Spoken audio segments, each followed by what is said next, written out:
अंकुशजी, मला एक सांगा, विरोधकांनी आपली बाजू मांडलेली आहे, सरकार आपली बाजू मांडताना दिसतंय, मात्र जनतेच्या प्रश्नांच्या ऐवजी ज्या वेळेला थेटपणे मुख्यमंत्र्यांना कॅबिनेट झाल्यानंतर पोस्ट कॅबिनेट मंत्र्यांसोबत एक महत्त्वपूर्ण बैठक घेऊन त्यांना तंबी द्यावी लागते। यापूर्वी देखील आमदारांना थेट सभागृहात समज द्यावी लागलेली आहे। मुख्यमंत्री एका बाजूला आटोकाट प्रयत्न करत असताना आता लोकप्रतिनिधींची असलेली जबाबदारी पुन्हा आपल्याला आठवण करून द्यावी लागणार का?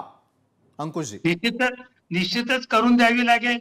किंबहुना ज्यावेळेला ते निवडणुकीला उभे राहतात त्यावेळेला आपण निवडून आल्यानंतर आपली विधिमंडळातली किंवा विधिमंडळाच्या बाहेर काय जबाबदारी आहे हे जाणून घेतलं पाहिजे। मी या ठिकाणी प्रथम अरुण सावंत तुमचं मनापासून अभिनंदन करतो। तुम्ही तुमच्या मित्र पक्षाला बरोबर ओळखलं आणि अवधूत वाघ जे बोलले होते त्याच्या संदर्भामध्ये तुम्ही त्यांना अतिशय सडेतोड उत्तर दिले। पण अरुणजी, एक लक्षात घ्या, एखादा लायसन्स जर माझ्या नावावरती असेल आणि मी ते अरुण कदम यांना अरुण सावंत यांना चालवायला दिलं असेल आणि अरुण सावंतांनी जर का त्या ठिकाणी काही गैरप्रकार केले असतील तर ती जबाबदारी फक्त अरुण सावंतांची नसते, तर ती अंकुश काकडेंची देखील असते। त्याच्यामुळे त्या ठिकाणी त्या बारवरती झालेली कारवाई ही फक्त त्या मॅनेजरला दोषी धरून चालणार नाही, तर ज्याच्या नावाने ते लायसन्स आहे, ज्याच्या नावाने तो परवाना आहे, तो देखील तेवढा जबाबदार असतो। हे कृपा करून आपण जाणून घ्या। मी या बाबतीमध्ये पोलीस योग्य ते कारवाई करतील हे निश्चित आहे, पण मी असं म्हणतो की भारतीय जनता सगळ्याच पक्षांनी आता आपल्या आमदारांची शाळा घेण्याचं काम केलं पाहिजे। खरं म्हटलं तर दरवेळेला विधानसभेची निवडणूक झाल्यानंतर पहिल्या महिन्याभरामध्ये सर्वच पक्ष त्यांच्या आमदारांची कार्यशाळा घेतात, त्यांना विधिमंडळाचं कामकाज, कायदे कानून याची माहिती देतात।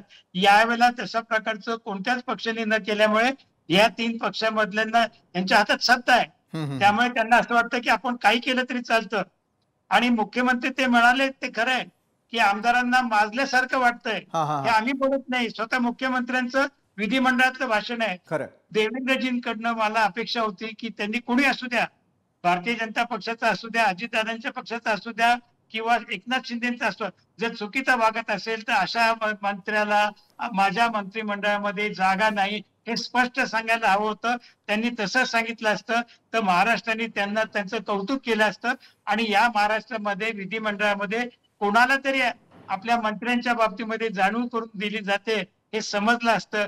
दुर्दैवाने देवेंद्रजींनी ते केलं नाही आणि आता काय पुन्हा बघा 8-10 दिवसामध्ये या तीन पक्षांमधल्या कोणाच्या ना कोणाच्या तरी या अशा काहीतरी गोष्टी लोकांसमोर येतील, कारण यांना सत्तेचा माज झालाय, पोलिसांचं त्यांना भय राहिलं नाही, कायदा कानूनचं भय राहिलं नाही, त्यामुळे अशाच पद्धतीने वागतील। याच्यामध्ये मुख्यमंत्री आज कारवाई केली नाही, मी खपवून घेणार नाही, माफ करणार नाही, हे नेहमीच त्यांचं वाक्य आम्हाला ऐकायला मिळालं। लोकशाही मराठी ऐका, पहा, जागरूक रहा।